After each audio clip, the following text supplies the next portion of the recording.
অসম বিধানসভাৰ মজিয়াত অখিল গগৈয়ে আজি শিক্ষা সম্পৰ্কীয় কেইবাটাও বিষয় উত্থাপন কৰিলে। আজিৰ দিনটোতো অসম বিধানসভাত কেইবাটাও বিষয়েৰে চৰ্চাত থাকিল অখিল গগৈ। অধ্যক্ষ ডাঙৰীয়া, আজি অসমৰ শিক্ষা বিভাগে 4খন বিল একেলগতে আনিছে। এখন ট্ৰেন্সফাৰ পোষ্টিঙক লৈ সেইখন সম্পৰ্কে আমি বহুত আলোচনা চাগে নকৰিলেও হ'ব। যিখিনি ক'বলগীয়া আছে মই যিখিনি এমেণ্ডমেণ্ট আছে দি দিছোঁ। বাকী এখন আহিছে সংখ্যালঘুসকলৰ বিদ্যালয়ক লৈ। সংখ্যালঘুসকলৰ বিদ্যালয়ক লৈ মানে এখন যিখন আহিছে the Assam non government education institution regulation of fees amendment bill 2025। তাত মানে আগতে মাইনৰিটি স্কুলবিলাকৰ ক্ষেত্ৰত খ্ৰীষ্টিয়ান স্কুল বা আমাৰ মুছলমান অঞ্চলবিলাকত বা খ্ৰীষ্টান ল'ৰা ছোৱালীবিলাকে পঢ়া ট্ৰাইবেল অঞ্চলবিলাকৰ যিবিলাক স্কুল, সেই স্কুলবিলাকৰ ক্ষেত্ৰত আগতে যিটো মানে আৰ্টিকল 30 অনুসৰি ভাৰতবৰ্ষৰ সংবিধানৰ 30 অনুসৰি ইণ্ডিয়ান কনষ্টিটিউশ্যনে তেওঁলোকক যিটো আপোনাৰ তেওঁলোকক বিশেষ সুবিধা প্ৰদান কৰিছিলে, সেই বিশেষ সুবিধাটো এতিয়া কৰ্তন কৰি দিয়া হৈছে। আৰু কৰ্তন কৰি তেওঁলোকৰ গাঁৱৰ স্কুলবিলাকো provided that the non-government educational institution falling in the panchayato area shall charge the fees with a relaxation of 25% of applicable admission fees and state government shall notify the same in the official gazette. গাঁৱৰ স্কুলবিলাক আৰু আগতে যিবিলাক সংখ্যালঘু school, খ্ৰীষ্টান school এখন আমাৰ বহুত tribal অঞ্চলত বিশেষকৈ কাৰ্বি আংলং, BTAD, আমাৰ ডিমা হাছাও এইবিলাকত বহুত এনেকুৱা ইংলিছ মিডিয়ামৰ স্কুল আছে, খ্ৰীষ্টিয়ান মিছনেৰী স্কুল। এতিয়া বেচিকেলি সেই খ্ৰীষ্টান মিছনেৰী স্কুলবিলাকক টাৰ্গেট কৰি এই বিলখন অনা হৈছে। আৰু যদি এই বিলখন সঁচাকৈ ইমপ্লিমেণ্ট হয়, গাঁৱত থকা ইংৰাজী মিডিয়ামৰ স্কুলবিলাক মৰি যাব, বেছিভাগেই বিপদত পৰিব, সাংঘাতিক ধৰণে বিপদত পৰিব। এইটো খ্ৰীষ্টিয়ান স্কুলবিলাকৰ ওপৰত আমাক যিটো কয় কি স্কুল বুলি কয়, এইটো খ্ৰীষ্টান স্কুলবিলাক যিবিলাক কি মিছনেৰী স্কুলবিলাকৰ ওপৰত এইটো এটা ডাইৰেক্ট এটেক। সেইকাৰণে মই ভাবোঁ যে গোটেই ভাৰতবৰ্ষত আৰ্টিকল 30ৰ অধীনত আমাৰ মাইনৰিটি এলেকাবিলাকৰ যিবিলাক স্কুল, এইবিলাকৰ ক্ষেত্ৰত যি ৰেহাই দিয়া হৈছে, সেই ৰেহাইটো অব্যাহত ৰাখিব লাগে আৰু ইয়াক কেতিয়াও সংশোধন কৰিব নালাগে। আৰু বিশেষভাৱে আপুনি চাওকচোন, এটা মুছলমান এলেকা, যাক সংখ্যালঘু এলেকা, কোনোবাই মিয়া এলেকা বুলি কৈ থাকে, তাত থকা জাতীয় বিদ্যালয়খন অসমীয়া মিডিয়ামৰ জাতীয় বিদ্যালয়। সেই অসমীয়া মিডিয়ামৰ বিদ্যালয়খনত যদি এতিয়া ফিজ 25% কমাই দিবলৈ কয়, তাৰ ষ্টেণ্ডাৰ্ডো কমিব, লগে লগে মাষ্টৰক দৰমহা দিয়াৰ পৰিমাণো কমি যাব। আৰু তেতিয়া গোটেই ল'ৰা ছোৱালীবিলাক ইংলিছ মিডিয়ামৰ, মুছলমান ল'ৰা ছোৱালীবিলাক ইংলিছ মিডিয়ামৰ টাউনৰ স্কুলখনলৈ আহিব। এইটো অসমীয়া জাতিৰ কাৰণে ভাল হ'বনে বেয়া হ'ব? এইটো বহুত ইম্পৰ্টেণ্ট ঘটনা। আৰু সেইকাৰণে চৰকাৰক মই এই গোটেই বিষয়টো গভীৰভাৱে বিবেচনা কৰিবৰ কাৰণে অনুৰোধ জনাইছোঁ। নম্বৰ 1, সেইকাৰণে মই ভাবোঁ যে ইয়াত মই সেইকাৰণে কৈছোঁ যে জাতীয় বিদ্যালয়, মই কৈছোঁ যে এই স্কুল যিবিলাক গাঁৱলীয়া স্কুলৰ কথা কৈছে, তাত জাতীয় বিদ্যালয় আৰু খ্ৰীষ্টান মিছনেৰী ইনষ্টিটিউশ্যনবিলাকক ইয়াৰ আওতাৰ পৰা বাহিৰত ৰাখিব লাগে। অসমৰ জাতীয় বিদ্যালয়বিলাক, অসমৰ জাতীয় বিদ্যালয় শিক্ষা সংসদ আৰু কি সংসদ আছে তেওঁলোকৰ সেইবিলাকৰ জৰিয়তে। 2 নম্বৰ আৰু এখন বিল আনিছে, খুব ইম্পৰ্টেণ্ট বিল এখনো। এই বিলখন আনিছে Assam education provincialisation of service of non teaching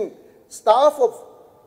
venture school institution amendment bill 2025, য'ত কৈছে therefore the fixed salary shall be enhanced by 6% annually after completion of 5 years of service. কৈছে যে ভেঞ্চাৰ স্কুলত কি কয়, এই যিবিলাক স্কুল আছে, এই স্কুলবিলাকত কাম কৰা যিবিলাকক ফিক্স চেলাৰী দিয়ে, ফিক্স চেলাৰী দিয়াবিলাকক 6%কৈ তেওঁলোকৰ দৰমহা বঢ়াব। মই অনুৰোধ কৰোঁ শিক্ষামন্ত্ৰী মহোদয়, মই অনুৰোধ কৰোঁ আপোনালোকে এতিয়াও তাৰ আপোনাৰ কি কয় টিউটৰবিলাকক আপোনালোকে এতিয়াও টিচাৰ কৰি দিয়া নাই। মই কেইবাবাৰো আপোনাৰ লগত আৰু মুখ্যমন্ত্ৰীৰ লগত আলোচনা কৰিছিলোঁ, আপোনালোকে শিক্ষক কৰি দিম বুলি কৈছিলে টিউটৰসকলক, কৰা নাই। সেইকাৰণে মই 2টা বস্তু আপোনাক অনুৰোধ কৰোঁ এই বিলখনত। 1 নম্বৰ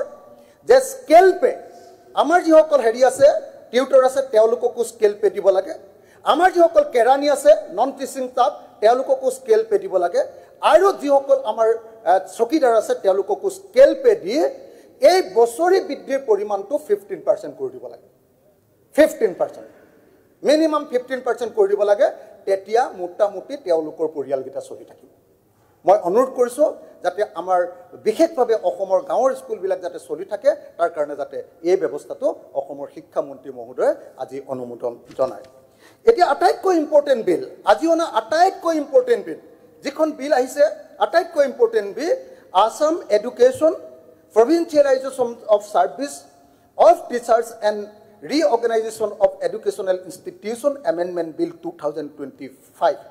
যিখন 17 চনৰ বিল সেইখনৰ যেটো সংশোধন আনিছে সেইখনে আটাইতকৈ ইম্পৰ্টেণ্ট বিল এই বিলখন অনাৰ কাৰণে শিক্ষা মন্ত্ৰীক মই ধন্যবাদ জনাইছো আৰু যি বিলখন যেনেকৈ আনিছে তাৰ কাৰণে মই তেখেতক নিন্দা কৰিছো যি ধৰণে আনিছে এটোৰ পৰা কাম একো নহব সেইকাৰণে মই শিক্ষামন্ত্ৰী মহোদয়ক বিশেষভাৱে কেইটামান অনুৰোধ জনাব খোজো এক নম্বৰ শিক্ষামন্ত্ৰী মহোদয় মই নিজে খুব ধুনীয়াকৈ ভাবি চিন্তি ইউনিয়নবিলাকৰ লগত কথা পাতি শিক্ষকসকলৰ লগত কথা পাতি কেইটামান সংশোধনী আনিছোঁ আপুনি ইতিমধ্যে পাইছে গোটেই সংশোধনীকেইটা এই সংশোধনীকেইটা যদি কৰি দিয়ে তেতিয়াহ'লে চব বাচিব বিটিএডি এলেকাৰ মানুহবিলাকো বাচিব আমাৰ কাৰ্বি আংলং অঞ্চলৰ মানুহবিলাকো বাচিব আমাৰ ডিমা হাছাও অঞ্চলৰ মানুহবিলাকো বাচিব আৰু বাকী গাঁৱত থকা ভেঞ্চাৰ স্কুলবিলাকো আৰু শিক্ষকসকলকো বাচিব আৰু বেছি মানুহৰ কথা নহয় আপুনি যদি এইটো মানি লয় মাত্ৰ 3500 শিক্ষকে চাকৰিটো নিয়মীয়া হৈ যাব মাত্ৰ 3500 শিক্ষক আৰু এই 3500 শিক্ষকৰ চাকৰিটো যদি নিয়মীয়া হৈ যায় once for all চিৰ জীৱনৰ কাৰণে আমাৰ ভেঞ্চাৰ স্কুলৰ সমস্যাটো মহোদয় শেষ হৈ যাব সেইকাৰণে মই অধ্যক্ষ ডাঙৰীয়াৰ জৰিয়তে বিনম্ৰভাৱে প্ৰাৰ্থনা জনাইছোঁ যে আজিৰ সদনত আমি সৰ্বসন্মতক্ৰমে আমাৰ আপোনাৰ হেৰি বেঞ্চৰ মানুহবিলাক শাসকীয় বেঞ্চৰ মানুহবিলাক আৰু বিৰোধী বেঞ্চৰ মানুহবিলাক আমি চবেই ঐক্যমতত উপনীত হোৱা হওক আৰু শিক্ষামন্ত্ৰী মহোদয়ে অনুগ্ৰহ কৰি আপুনি এইটো কনচিডাৰ কৰক মাত্ৰ কেইটামান কথা এক নম্বৰ কথাটো যিমানখিনি ভেঞ্চাৰ স্কুল আছে সেইখিনি হয় ডাইৰেক্টলি গোটেইখিনি লৈ ল'ম বুলি ইয়াত লিখি দিয়ক সেইটো কৰি দিয়ক তেতিয়াহ'লে বিটিএডি আমাৰ এনচি হিলছ আৰু আমাৰ কাৰ্বি আংলঙৰ সমস্যাটো শেষ আৰু বাকী অঞ্চলৰ সমস্যাটো শেষ বেছি শিক্ষকে নাপায় ছাৰ বহুত মানুহক চাকৰি দিব নালাগে খুব বেছি গোটেইখিনি ল'লে 4000 পৰা 4500 শিক্ষকে পাব গোটেইখিনি ল'লে গোটেইখিনি কলেজ আৰু স্কুল লৈ ছাৰ প্লিজ আজি আমি সৰ্বসন্মতিক্ৰমে এইটো গ্ৰহণ কৰোঁ আৰু যদি সেইটো নকৰে ছাৰ তেতিয়াহ'লে মাত্ৰ কেইটামান সংশোধনী আনিছোঁ এটা সংশোধনী আনিছোঁ ছাৰ পেজ নম্বৰ 3 যেটো দিছে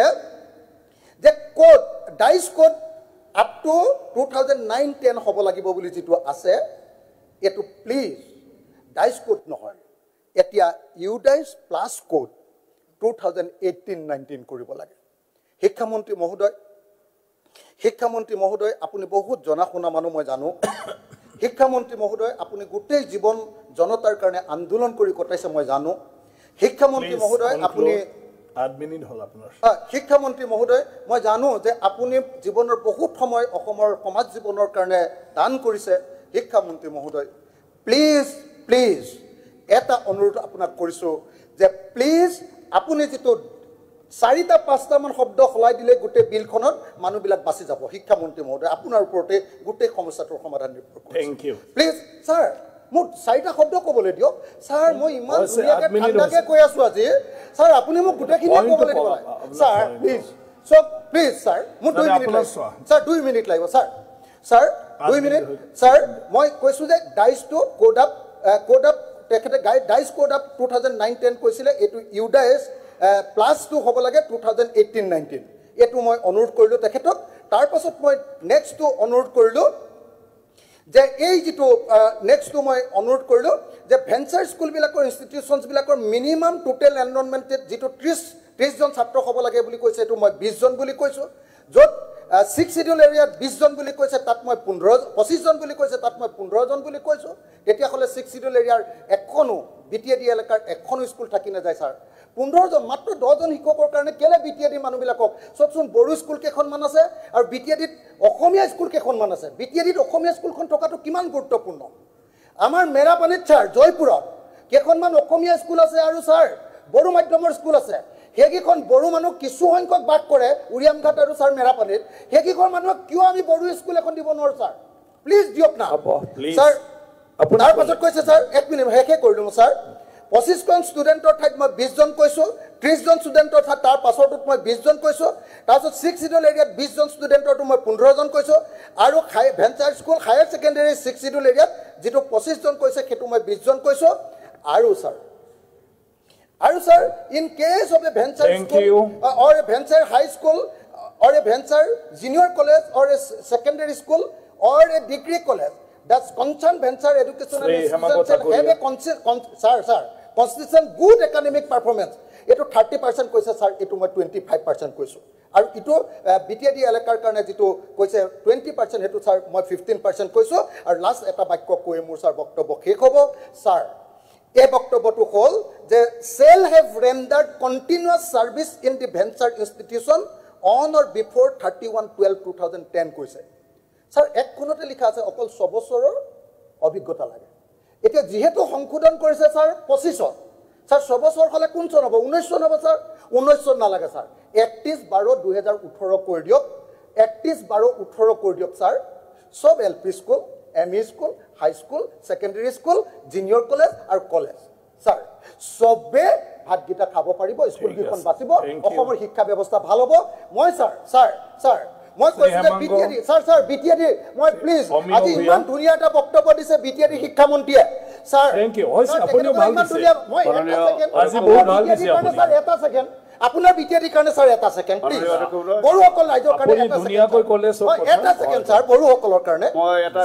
প্ৰাৰ্থনা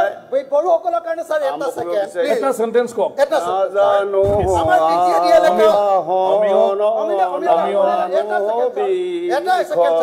এটা সেকেন্ড স্যাৰ এটা সেকেন্ড প্লিজ স্যাৰ এটা সেকেন্ড অমিয় কিঞ্চিত এতেকে পৰমেশ্বৰ ভগৱানৰ নাম লৈছে বড়োসকলৰ কাৰণে মই স্যাৰ বড়োসকলৰ কাৰণে মই অসমৰ ৰাইজসকলৰ কাৰণে গোটেই সদনত স্যাৰ মই অসমৰ কৰ্মদক্ষ মুখ্যমন্ত্ৰী ডক্টৰ হিমন্ত বিশ্ব শৰ্মা ডাঙৰীয়া এক মিনিট অমিয় কুমাৰ ভূঞা এক মিনিট একটা সেন্টেন্স কৈ শিক্ষা মন্ত্ৰী মহোদয় খাতজোৰ কৰি আৰু অসম চৰকাৰক খাতজোৰ কৰি অনুৰোধ কৰিছো আমাৰ বিটিএডিৰ বড়োসকল আৰু আমাৰ কাৰ্বি আংলং আৰু উত্তৰ কাছাৰৰ 6 শিডিউল এলেকাৰ জনজাতিসকলৰ কাৰণে এই আটাইবিলাক কথা উঠাই তাৰ নিৰ্দিষ্ট কাউন্সিল বিলাকক তেওঁলোকক এপইন্টমেন্টটো দিবলৈ দিয়ক প্ৰভিন্সিয়েলাইজ কৰিবলৈ দিয়ক আৰু আমাৰ চৰকাৰৰ পিনৰ পৰা আমাৰ ফাইনেন্সটো মুকলি কৰি দিয়ক তেতিয়া আমাৰ ট্ৰাইবেল সকল সদায় ভালে থাকিব আমাৰ লগত হৈছে ধন্যবাদ